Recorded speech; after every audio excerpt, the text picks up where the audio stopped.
Welcome back to the channel, everybody, and today it's my number 23 team in my 2024 NFL Deep Dive Series. It's the New Orleans Saints. Make sure to hit the like, comment, and subscribe. It does wonders for my channel.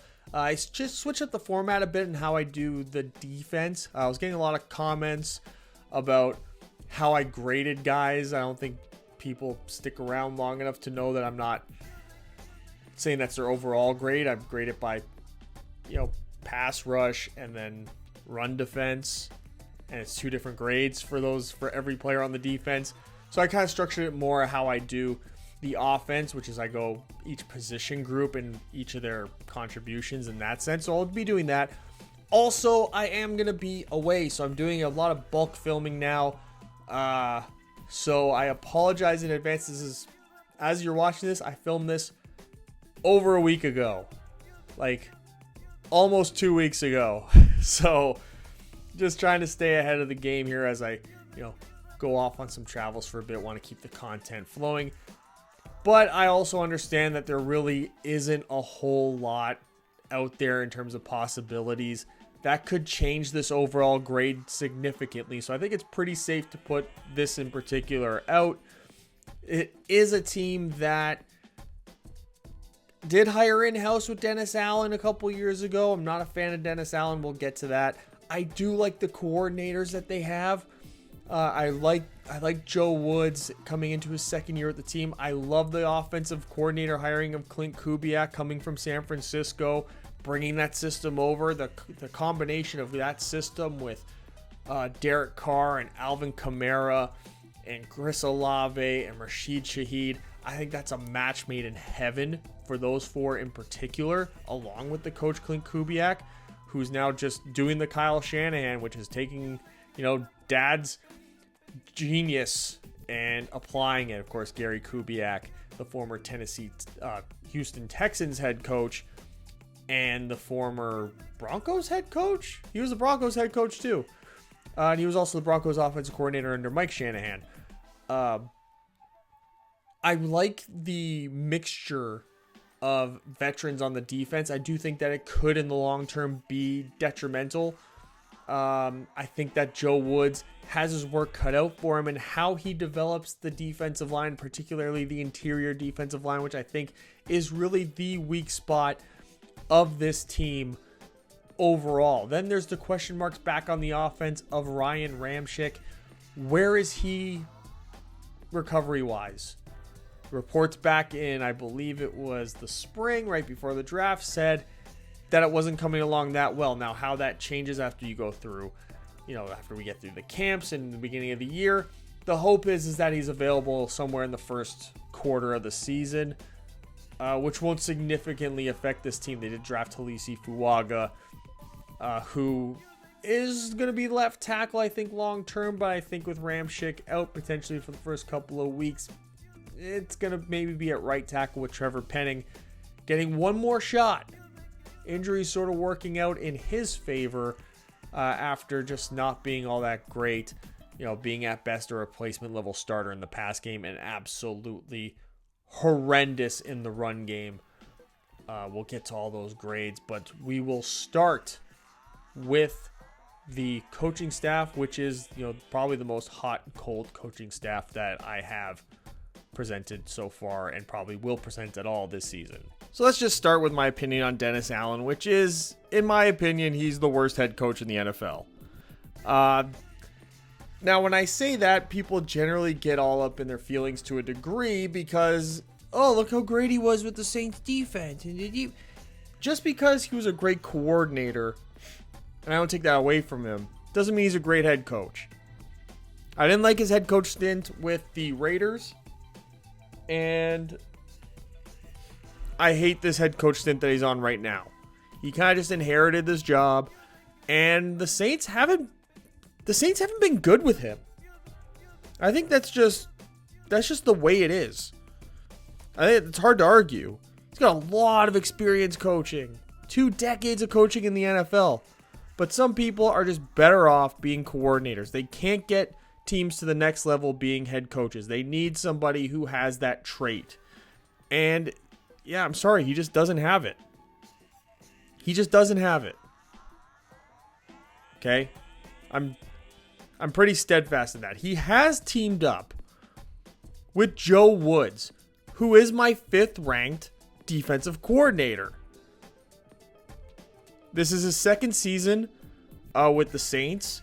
He came over from Cleveland, which Jim Schwartz took over, and that was just amazing. But Joe Woods did a good job developing certain players, and he brought that over here to the Saints with, Paulson Adebo, played really well under him. And now he's also getting like Kool-Aid McKinstry to play with. His real goal is going to be trying to develop guys along the defensive line.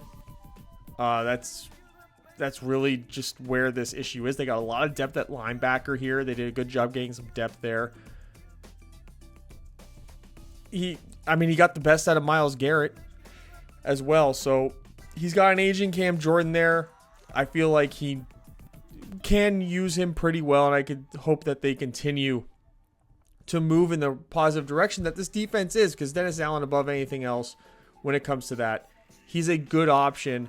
And to pair him with a guy like Joe Woods, maybe Joe Woods gets a little bit of a boost because of Dennis Allen.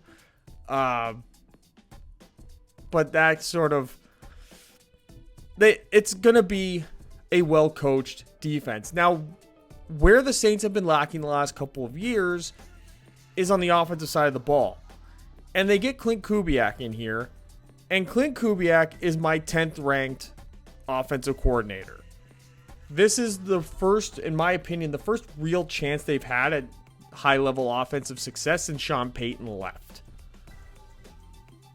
So, he comes here. He was the San Francisco 49ers pass game specialist last year. He's coming from that tree, that Kyle Shanahan tree, where we've seen so much success from coaches as they progress from position coach to coordinator to head coach. Mike McDaniel is one, Sean McVay, guys like that. And I'm looking at Kubiak, and I just love what he can possibly bring to this team. Because you saw it last year, Brock Purdy in his 2nd year, people were like, Purdy's just a... They designed a really good passing game around Brock Purdy. And Brock Purdy's skills aren't all that different than the quarterback they have right now in Derek Carr. They also have a quarterback sitting in the wing, Spencer Rattler, who we'll get to eventually. But Clint Kubiak has a very interesting opportunity here. He's somebody who could be like that one and done offensive coordinator coach, because the demand for offensive head coaches is so high, especially with that system, that Shanahan system. The position coaches that he has in there. He's got Saints legend Jari Evans as one of his offensive assistants. So sort of grooming a high-level former player. I think that'll do wonders for the offensive line, which we'll get to. That's one of the big things for Kubiak as well, is to figure out how to coordinate this offensive line that has some good players, has some not so good players. There's some injury concerns there that could throw the entire thing into flux. But overall, it's a good-looking offensive staff and defensive staff. They're ranked 21st because I have no faith in the head guy. And I think that it does give them a ceiling that makes them a bottom half team in the league. Like, I'm not overly scared that I'm going to get out-coached, out-strategized by Dennis Allen throughout a game. Especially if I'm going up against,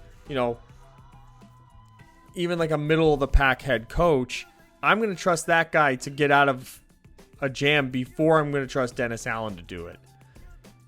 Especially if a guy like Clint Kubiak is trying to figure out what's going on the offensive side. Dennis Allen has shown nothing that says that he's capable of helping in that area, which is why also he kind of suffers. I know he's a specialist on one side, but that's just not good enough. You're a head football coach. You got to have significant input on both sides of the ball, coordinate those things, delegate these things, but also know when to step in and to reel in a coordinator. And he's didn't do a good job at that so far. Didn't do a good job of it with the Raiders either in his previous head coaching experience. So will he yield to the current most successful system overall across the league in the NFL, which is this system Clint Kubiak's going to bring in? It's a storyline to watch, especially if this offense does pretty well, but the overall team doesn't succeed. It could be, the Saints could be looking at another in-house hire. Allen out, Kubiak goes up. That, I think, is a real possibility that people, as the season goes on, it's a storyline I think people need to watch. So we kind of touched upon him already. It's quarterback Derek Carr. He's coming in at 22nd for me with an 81 grade. This is sort of like he can well outplay the 22nd grade, but he can also just have games where he's just not seeing the field. He'll lock into reads. He's not so quick to throw the deep ball. He's more looking, in those intermediate routes at most. And I think that is what inevitably holds him back. What Clint Kubiak can get out of him in this system is that this system kind of suits that style almost to a degree, where it's a very rare idea where you push the ball deep down the field. You're doing a lot of intermediate stuff, a lot of route combinations, a lot of play action, a lot of moving pockets. They're going to be in a real good situation here. I think this is going to suit Derek Carr, and it's also, they call it the quarterback. It's like a foolproof system for quarterbacks. And when you have a quarterback that has experience in multiple other systems, that's had success in multiple other systems, you open yourself up for, optimal success. Like, people are talking about Kirk Cousins getting over there with that Shanahan system and how much more of a well-oiled machine that would look like. I'm not saying Derek Carr is as good as Kirk Cousins. I think he's just, maybe a tier below him. But with this system, with these weapons, with hopefully a healthy offensive line by the beginning of the season, if not, the first half of the season, I think Derek Carr could produce. Now, Spencer Rattler was taken in this draft. I think he was like the 100 and something pick. I think he's a good developmental backup. I think he's in a good situation here where if this team struggles, he'll get an opportunity. And it's a real low-risk situation for the New Orleans Saints to have him in the wings, a former projected number 1 overall pick who just fell out of favor with everyone, attitude concerns, development concerns. So you look at this team, if they're out of it, which in this division it's going to be questionable because it's still not a great division outside of the improvements Atlanta's made. I think the Saints can still find themselves in it as Atlanta sort of finds their footing. If they're in a position where they can't get in, there's no reason Spencer Rattler doesn't play 4 or 5 games this year. Potentially. I think he might play at least 2. He might get at least 2 starts towards the end of the year because they're going to be testing to see if they need to invest in a quarterback in the first round this upcoming draft. Just because you don't know what Derek Carr's ceiling is going to be. Now, Derek Carr could have this late career, greatness with the Shanahan system. And then these are all moot points. I think it just might be a little bit past that for him, especially because of his age, the price tag in order to keep him that they've already paid, that they probably don't want to stick around in, kind of like Minnesota with Kirk Cousins. They probably feel like they can use that money elsewhere and then, have a cheaper quarterback on a rookie deal and really round out their roster, especially a roster that is aging in some weird spaces where they're going to need to sort those things out as well. But overall, I think Derek Carr is he's serviceable. Like, he's a quarterback that's not going to make you like a bottom 10 team in the league. I just don't know with this team in particular, he can get them into the playoffs. So I would expect to see Spencer Rattler step in at some point this year. Peterman and Haener are sort of going to be competing for that emergency third string quarterback role probably. I think probably Peterman, in sort of talking this out, I think Peterman probably is the one that gets it because they'll want another quarterback with experience to sort of play the backup role for most of the year. Let Rattler be the emergency third quarterback for the first, 3 quarters of the season, and then eventually get him out there if all fails. But I could also see a world where Derek Carr is, 3,600 yards passing, 25 touchdowns, and in this system have, under 10 interceptions on the year. I think that's a reasonable total, a reasonable number for him to have with, some real success with some of these receivers that he's got. He does have a great running back room to work with here. They're tied for 13th in the league. It's Alvin Kamara, who really hasn't been all that the same with Sean Payton. He hasn't been healthy. Let's give him that. I still think he's a real great player, though. Got Jamal Williams and Kendre Miller as the backups here on early downs. They're really the only ones that'll be contributors on first and second down in these pure running situations. But I do expect Alvin Kamara to pick up a majority of the load. The ideal situation is for them to be basically what the Detroit Lions were 2 years ago with Jamal Williams. I think that was the initial reason they wanted to bring him in when they brought him in from Detroit, is you want Jamal Williams to be the finisher. Alvin Kamara is the setup guy. He's, the all-around back, and Jamal Williams is your finisher. He comes in those short yardage situations, comes in at the goal line, and just ruins fantasy football games for every Alvin Kamara owner. Jamal Williams isn't going to be a contributor as a receiver, because that's really what Alvin Kamara's world is. By my estimation, the 4th best receiving back in the NFL in the 85 grade. Kendre Miller sort of serves as a backup to him in that role. So I think that's really where you're most likely to see Kendre Miller, is in more passing situations when Alvin Kamara is off the field.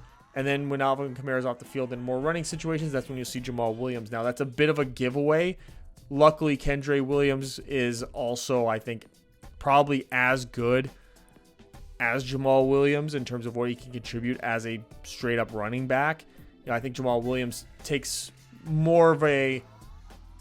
most of his grade in the short yardage thing, but I think Kendre Miller is just your regular, first down running back. I think that's where he has an advantage over Jamal Williams, because it's just the versatility is a lot better. But Alvin Kamara is, in general, run him out there on routes. You'll see him beating linebackers and safeties. If he can get back to that top level, then he could probably even be like the number 2 receiving back at this point in the league. Like, it's close. It's a close race. It's Christian McCaffrey and really everyone else and like tier levels here. But I just like what Alvin Kamara could possibly bring here, especially we just said Christian McCaffrey, especially in this system that is very, very. Not only is it good to quarterbacks, it's also really good to running backs. Running backs have had tons of success in this Shanahan system. Mike Shanahan, Gary Kubiak, Clint's dad, missed that point along the way, but that's a system that his dad used in Houston that made the career of guys like Arian Foster. Alfred Blue was a monster for, a good chunk of games, because it is so friendly to the running back as well. When you give a high-level running back that type of a system to play with, if they run it properly, if it's coached up well, if they scheme things up well, then Alvin Kamara could be your, he could be up there with Christian McCaffrey this year as like your all-purpose yards, all-purpose touchdowns, top offensive weapon in the league out of the backfield. It wouldn't surprise me at all. But the problem is that he's also a first-time coordinator, so the inexperience and the hiccups that you're going to see, I think, will be something that could potentially hold back the production overall. But I think as the season goes on and they sort of settle in, and especially in those second divisional games that they play, that second game against Tampa, the second game against Carolina. I think you could see a lot of success from Alvin Kamara in particular in those games. I would watch out for those. Bet the overs in those games if you're a betting person. Just because, the growing pains of the offensive coordinator, but learning a foolproof system for a running back who is just, frankly, perfect for it. Moving on to the wide receiver room, they are tied for 17th. You got Chris Olave, who I've been high on for a couple of years. The year before he even came into the league, before he had officially undeclared for the draft, I had him as like my wide receiver 3. And that was the Jamar Chase draft. Jamar Chase, Jalen Waddle, Devontae Smith. Because I looked at how people were talking about Justin Fields. And you had to run the numbers. You had to compare the numbers of when Justin Fields had great games passing the ball and when he didn't. And the X factor in the games where he was really good, Chris Olave was in. In the games where he wasn't, Chris Olave had missed those games. There was a direct correlation in Justin Fields' high-level production and Chris Olave's presence on the field. And I feel like that's something that he's carried over very quietly. I think just the Saints are, because they haven't been a good team in comparison to other players, other teams that have similarly productive players, he sort of gets tossed under the radar for a bit. But I think this could be a real breakout year for him as he fills in that, we'll go back to the 49ers stuff. He's sort of going to be in that Brandon Ayuk spot, because in that Deebo Samuel spot, you're going to have Rashid Shaheed, who's had a lot of success as like a gadget wide receiver. He's developed over the last, this time on the field. He's gotten a lot of playing time to be a more true receiver. I think he's going to end up sliding into that Deebo Samuel spot in this offense. I think he'll fit really well in that role. So I'd expect to see him get a lot more production. Then you got the veteran Cedric Wilson, who's there as like your number 3 receiver, kind of.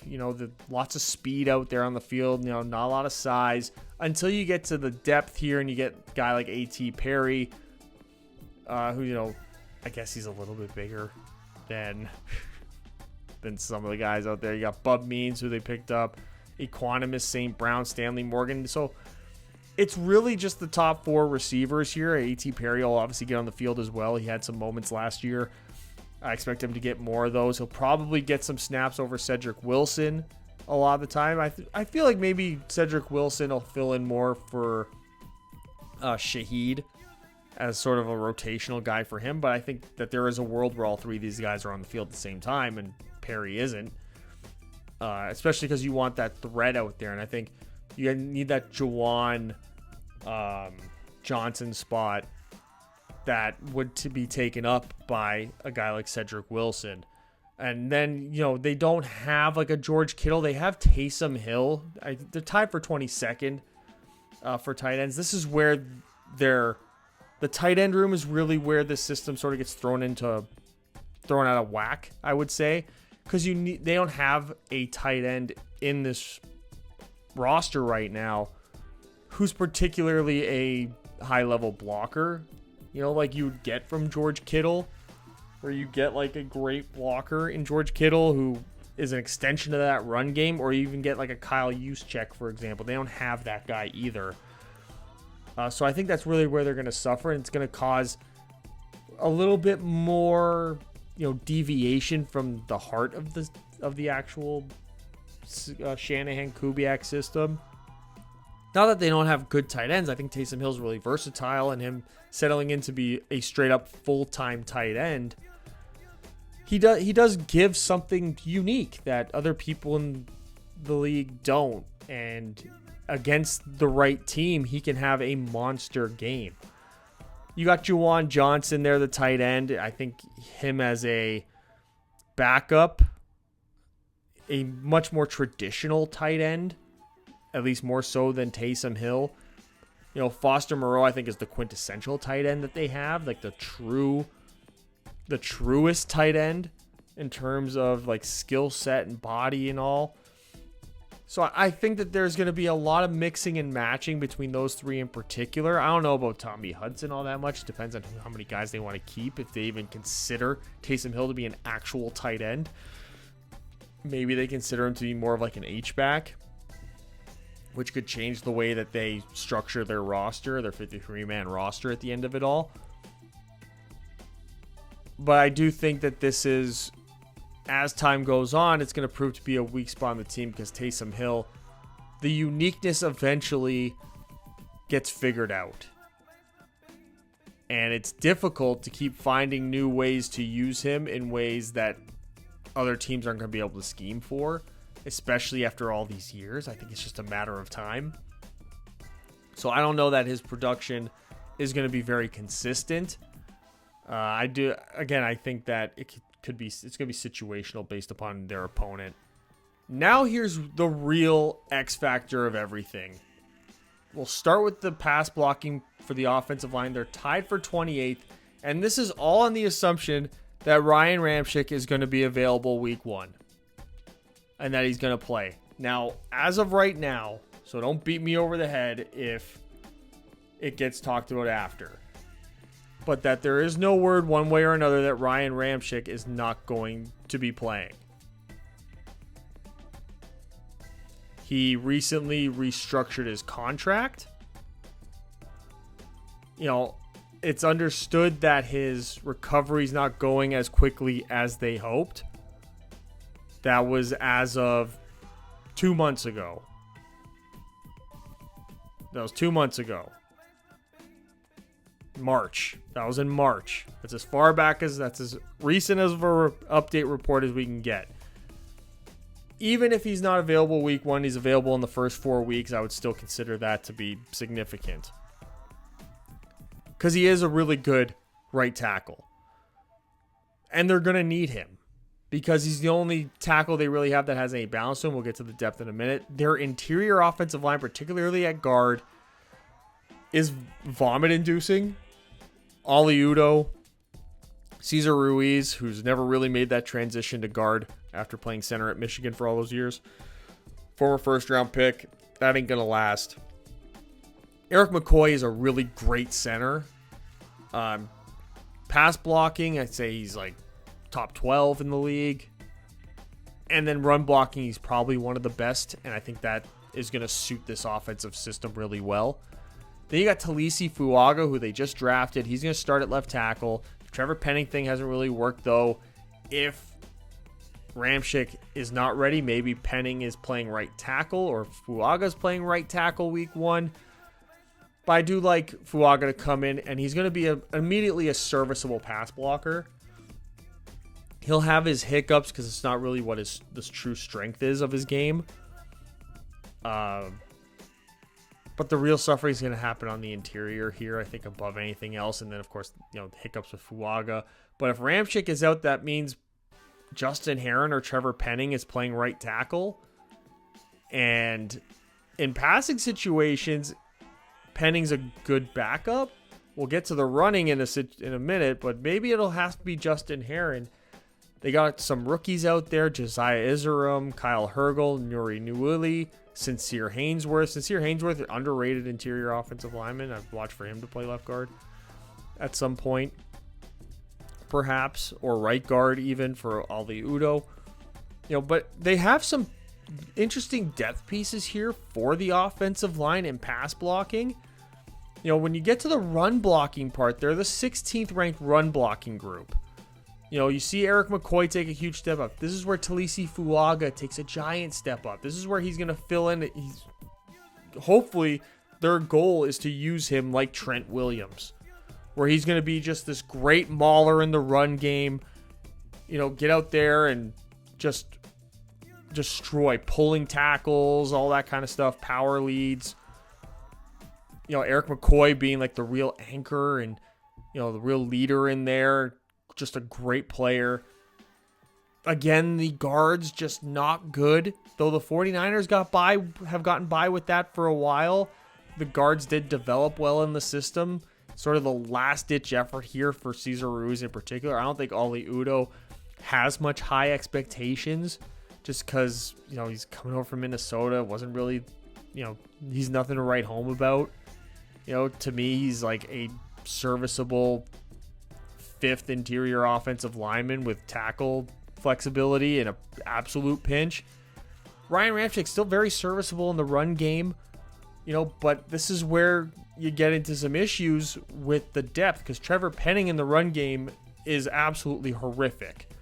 So you'd almost have to start Justin Herron in Ramczyk's spot to start the year if Ramczyk's going to be out. I think Sincere Haynesworth could be somebody that really surprises people and finds his way onto the field if he can make the team probably halfway through the season for either Udo or Cesar Ruiz. Saldiveri, I think he can maybe do something. Josiah Izerim, I think, is another one. It's going to be interesting to see who they decide to keep. Shane Lemieux they have right now written in as a center. It's converting him from guard to center as a Giants fan. That didn't work out. Have fun not keeping him. I wouldn't keep him. But just overall, you're getting this middle-of-the-pack run blocking. The pass blocking is going to be of concern, and you're hoping that the way the Shanahan scheme sort of works, you can work around those deficiencies. It really is a good system to work around those deficiencies. You're moving stuff around a lot. You're moving the quarterback around. That helps. The big difference is if Ryan Ramczyk's out. Because if Ryan Ramczyk is out, they go from being tied for 28th in pass blocking to maybe the 30th pass blocking offensive line. And then with him out here in run blocking, they're probably outside the top 20 in run blocking at that point. And there could be some real issues here with the offensive line early in the year. And you hope that you're just crossing your fingers that Ramczyk's okay. He's a great player. You don't want knee injuries to really destroy him. There's also the possibility that maybe Talisi Fuaga just slides over to start, and Trevor Penning gets one more crack at left tackle, and there is a possibility that that's the case. I really like Talisi Fuaga. There was top 10 talks with him. That people might have just talked their way into it. The draft process gets tricky that way. You fall in love with a talent, and you're like, he's definitely a first round pick, and then as you keep going, you're like, no, he's a top 10 pick now, because you hear that one top 10 team was in love with him, aka the Jets was the team you heard about with Fuaga. I think that this is the safest offensive lineman that they could have taken, because if it doesn't work out at tackle, they also have a need at guard.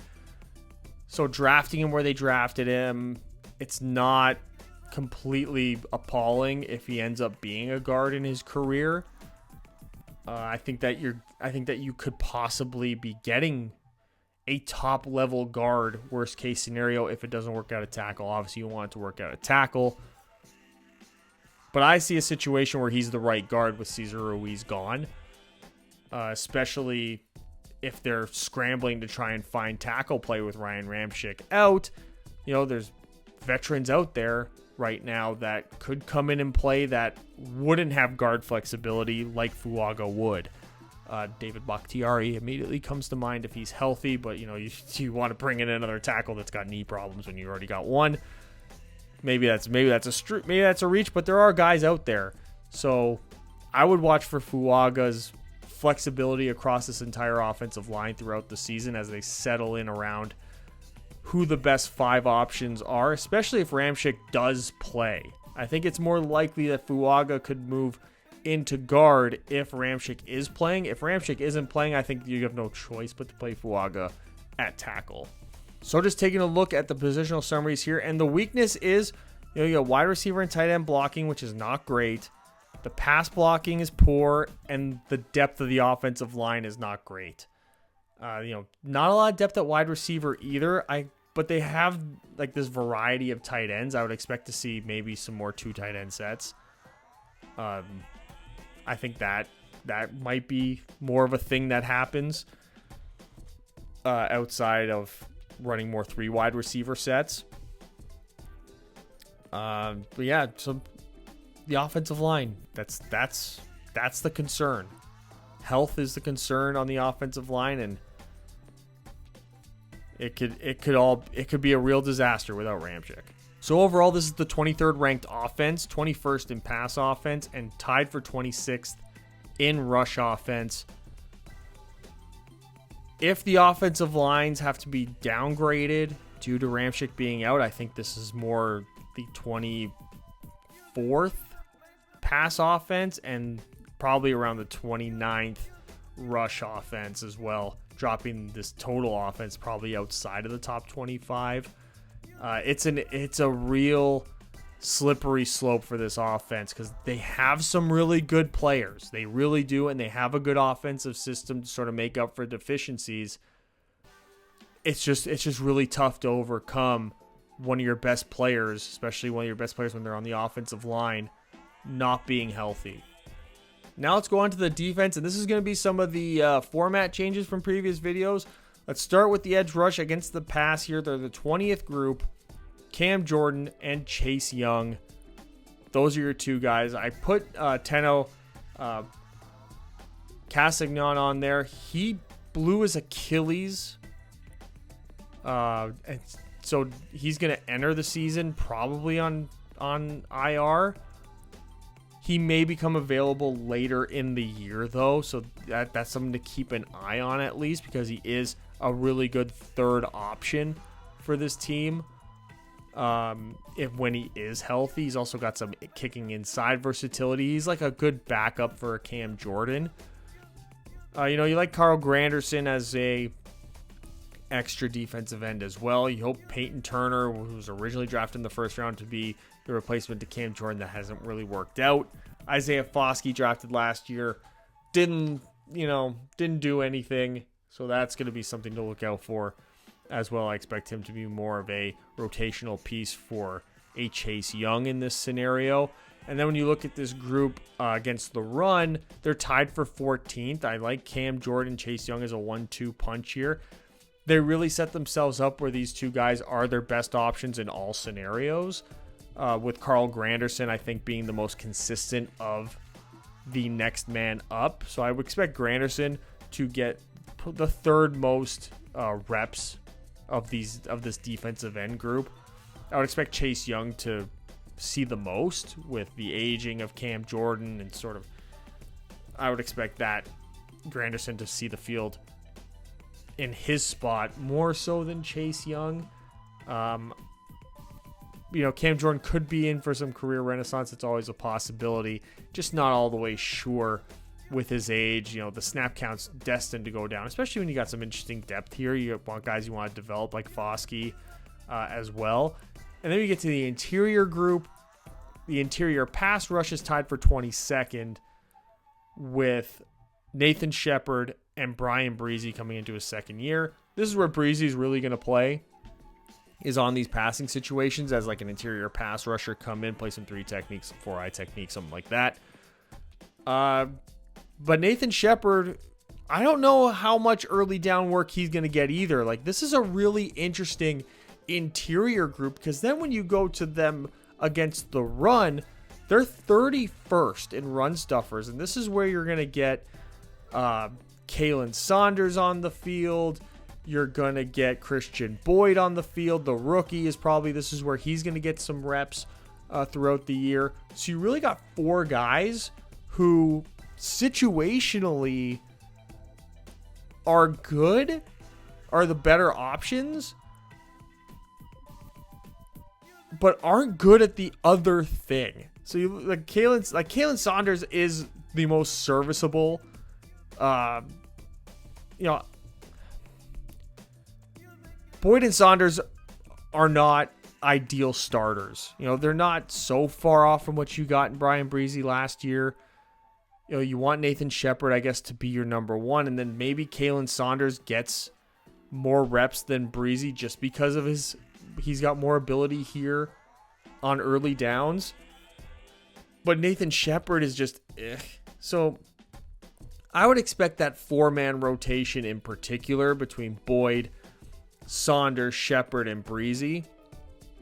The big concern is what they're going to do on early down work with this interior group, because they don't have good run stuffers on the interior for early down run game work. So that's really where this defensive line is going to suffer. And it could be a tremendous liability for them in that scenario if Brian Breezy can't develop as a good early down interior player, like that good first down, second and short interior defensive lineman. Maybe the time has passed for Nathan Shepard. He's been in the league a long time, so maybe that's a little pass for him. So maybe he's the one that's just a third down interior guy, comes in passing situations, and then it's Saunders, Boyd, and Breezy rotating through the rest of the way. I think there's a world where you can see that, because Nathan Shepard is just not good. So, and it's easier to project development for Brian Breezy in these situations than it is a veteran like Nathan Shepard. Jack Heflin could find his way onto the team just because he is their third best interior defensive lineman against the run. So maybe you want to have that at your disposal. But overall, a very hot and cold front four for this football team. Moving on to the linebackers, and we'll start the linebackers in pass coverage, and they're tied for 8th in the league. Got Demario Davis, who's your green dot out there on the field. He is your do-it-all, just as good against the pass as he is against the run, linebacker 1. Who's going to be next to him out there on the field is going to be situational, really, because Nephi Sewell and Monty Rice, I think, are going to be the ones really competing for that third down work if they're going to be running like 2 linebackers out on the field on third down or in a passing situation. It'll be between those 2 guys really competing for that spot. And either way, I think they're a good complement for Demario Davis. And then when you get into more running situations, this is where this linebacker group really shows its depth, is on these early downs. Because you get Willie Gay, who came in free agency. He's going to step in on those early downs, probably with a guy like Pete Werner as well. But Monty Rice, still good in that scenario. Jalen Ford, the rookie, I think that's where he really shines. DeMarco Jackson is another good option. Even Nephi Sewell is, he's like the 6th best linebacker against the run, but he's not even half bad as a rotational guy. But this linebacker group in general is quite good, and I think they're going to be out there making up for a lot of the deficiencies that the interior defensive line that we just went over is going to have, especially on early downs. This is where the aggressiveness and athletic nature of a guy like Willie Gay, I think, is really going to come into play and help out on those early down work. And Demario Davis, of course, just a great leader. I think his ability to identify the run, pick up, pulling guards and, motions and all that, and figuring out how to adjust when offenses shift. He's got all those things as like that on-field coach, true Mike linebacker. And even as he's aged, he's really not gotten worse, which is amazing. He's hit that prime of his career and hasn't really deviated from it for a while now. So overall, you got a really good linebacker room. I would just be concerned when you get into passing situations, but in the modern NFL, if it's going to be 3rd and long, chances are you're not going to be running with 2 linebackers on the field anyway. So there is that. Of course, there's the issue if Demario Davis gets hurt, you go from having like tied for 8th in linebacker coverage to maybe dead last in linebacker coverage. I think it goes that fast. Maybe not dead last, but like bottom 3, bottom 4 in the league at that point. There is that much of a drop between having and not having Demario Davis. But I think against the run, you sort of find yourself at like, 15th, 14th, 13th maybe. So there is enough there in the situation that I think that matters most to them, which is having strong linebacker play in rushing situations to help out a defensive line that is not going to necessarily be that good at defending it on the interior. Now let's go on to the defensive backs. We'll start with the corner room. They are the 5th best corner room in the entire NFL. Absolute masterclass in the draft, getting Kool-Aid McKinstry in the 2nd round, a former projected top 10, top 5 pick even. Sort of fell out of favor when Terry and Arnold, his teammates, started to get a lot of attention. I think this could go down as one of the biggest steals of the whole draft. You got him, you got Paulson Adebo, and you got Marshawn Lattimore. Lattimore is sort of like your middle of the pack, cornerback 1 at this point, maybe top 15 in the league at his position. And even then, I would be okay arguing that he was like top 10, top 8 in the league as well. Paulson Adebo is a high-end cornerback too. Really like him and his further development. Then you got Kool-Aid McKinstry, who would be also like a high-end cornerback too in the NFL coming in. Even as a rookie, if he got drafted by the right team, he'd be like a low-end 1. Coming in, it's a really good starting group here with the cornerbacks. And even when you get into some of the depth here, Shamar Jean-Charles is a good backup. You hope Alontae Taylor at some point can develop. He sort of turned out to be a bust. He was a bit of a reach when they took him. They kind of had to take him because of the way their draft picks were structured that year. So I get that. Ugo Amadi is a really good special teams piece here. I don't know if these other 3 guys, Wright, Peyton, and Harris, make the team. It's be a question of how many guys they carry, but this top 3 group alone, you lose one, you're not really going to end up all of a sudden being like a terrible cornerback group. You got a lot of good depth here, and that whole best player available strategy that they took in that 2nd round in particular, that is working out tremendously. And I think they're going to be able to really, really protect some of the deficiencies they might have in the pass rush. Like, I think this is going to help out a lot of the guys in the pass rush, having this type of quality at the cornerback position. And it gets even better, I would argue, at the safety position. They're the 13th best safety group with veteran Tyrann Mathieu, who's your every position safety, defensive back. Then you got Jordan Howden, who can come in these situations, in passing situations. He can be really good for you, a good number 2 safety for you. You got some interesting depth in rookie Lawrence Johnson and Millard Bradford. JT Gray is sort of hovering around there as like a guy who's played a little bit here and there. He could end up being a guy who gets on the field with Tyrann Mathieu. Jonathan Abrams, not somebody you're going to see in these situations. He's more that 8th man in the box that you'll see on early downs and short yardage situations and whatnot. A guy that's going to really lay the lumber in there for you. He is the best at it in terms of DB run support. They're tied for 18th. This is where Jonathan Abrams shines. Tyrann Mathieu still really good at it. He's a really good option, a really good all-purpose safety. It's just going to be that interesting rotation between Jordan Howden, Jonathan Abram, and JT Gray mostly. And then it depends on how they feel about Lawrence Johnson and Millard Bradford and them being rookies. Maybe they get practice squatted. One of them, maybe Lawrence Johnson's the one that gets practice squatted. He is the better player by my estimation. So overall, they got their secondary is going to be something that really makes up for some of the deficiencies their front 4 is going to have in certain aspects of the game. Their interior during running situations, and their defensive ends, edge rushers in passing situations. This defensive back group is going to open up a lot of opportunities for Chase Young, Cam Jordan, and Carl Granderson, among others, to really, if they keep the motor running, they're going to be able to manufacture a lot of coverage sacks, and it helps that they can then send some blitzes in there and help those guys out, because they're so strong on the back end. So just running through the positional groups here, the cornerbacks, they do get a C grade as part of the DB run support. So, it's a good group. It's a good group. Like I said, they're going to make up for a lot of deficiencies, especially that interior group against the run. Not a fan of that.